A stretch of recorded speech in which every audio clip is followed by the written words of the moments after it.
Oui.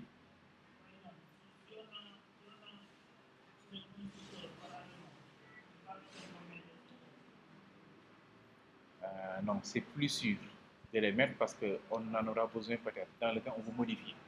Parce que le poste permet de créer, mais si tu veux modifier obligatoirement, il faut passer par les CPS. Ok, maintenant, pour la connexion là-bas, je vais ajouter des commentaires, hein. On a besoin d'abord d'un objet type connexion. Ici, c'est pour la connexion. Pour la connexion. Ok. L'objet est de type connection, private connection. Maintenant, euh, tous les objets qu'on va utiliser seront dans java.sql. C'est ça qu'on appelle l'API JDBC. Java.sql. Et là, je vais l'appeler CNX. Comme ça. Ensuite, je vais déclarer également un objet pour les résultats des requêtes de type select. Et l'objet, ce n'est rien d'autre que résultat set. RS. Est-ce que vous voyez? Donc tout ce que je vais importer, surtout éviter java.jdbc ou bien jdbc. Quelque chose, ou bien com.mysql.jdbc. Il faut toujours importer java.sql. Ensuite, on aura besoin également de l'objet pour les requêtes préparées. Je le mets ici pour les requêtes préparées.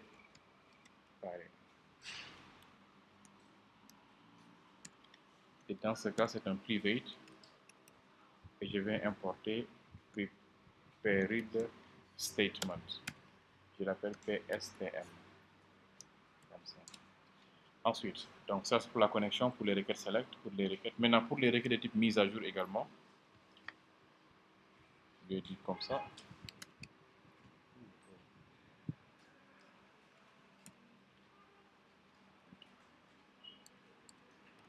Pour les requêtes de type mise à jour.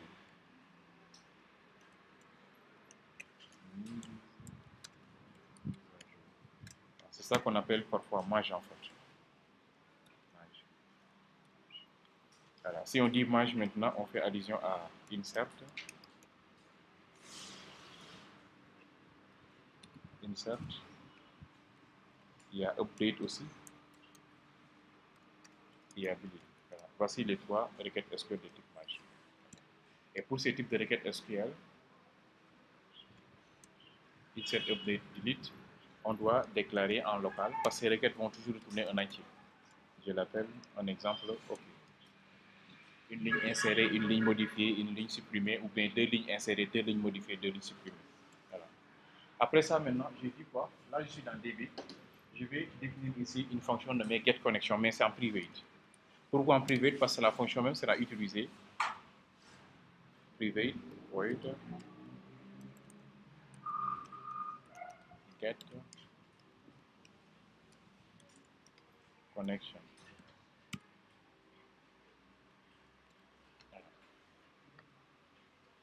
Okay. Comme d'habitude, hein, on va définir l'instruction try catch.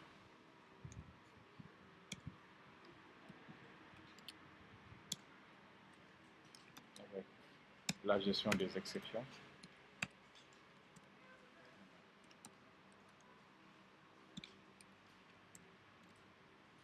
Okay.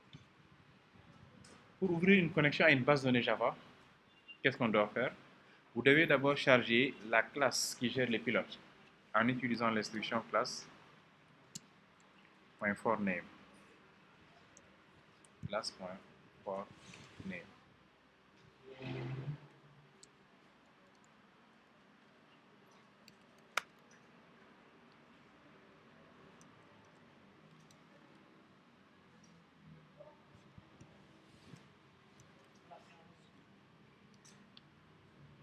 Merci. Class.forName. Et là, nous allons définir quoi à l'intérieur? L'API JDBC qui permet de vous connecter à MySQL. Maintenant, si c'est MySQL, c'est com.mysql.jdbc.driver. Si jamais, en fait, vous oubliez ce que je vais écrire, c'est pas grave. Il suffit tout simplement de copier et de coller là l'API JDB. C'est ce qu'on va faire après. Parce que par défaut, bon, ici, il n'y a pas d'API qui peut se connecter à la base, mais on doit l'ajouter à ce niveau-là de manière physique. Et après l'ajout physique, il faut l'ajouter de manière logique dans l'application grâce à l'instruction qui est là. C'est-à-dire vous écrivez comme .mysql. Pour le moment, ce n'est pas visible, hein, on ne me guide pas. Mais si jamais j'avais intégré, vous avez vu que l'IDE va me montrer en fait les éléments. Les éléments JDBC ici, driver dev majuscule. Après, je vais vous montrer en fait où se trouve cette ligne-là. Avec ceci, vous venez maintenant d'ajouter l'API JDBC à l'intérieur ou bien même le pilote dans l'application. Donc, on peut l'utiliser pour ouvrir la connexion à la base. Pour l'ouverture, on utilise CNX, reçoit quoi? Voilà, driver manager.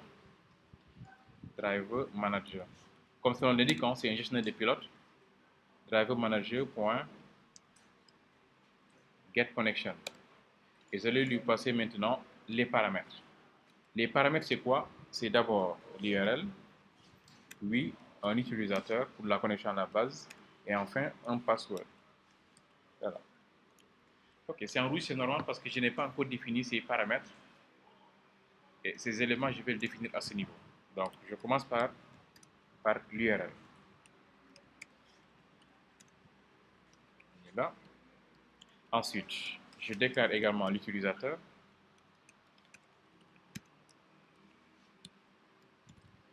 J'ai défini encore le password. Là.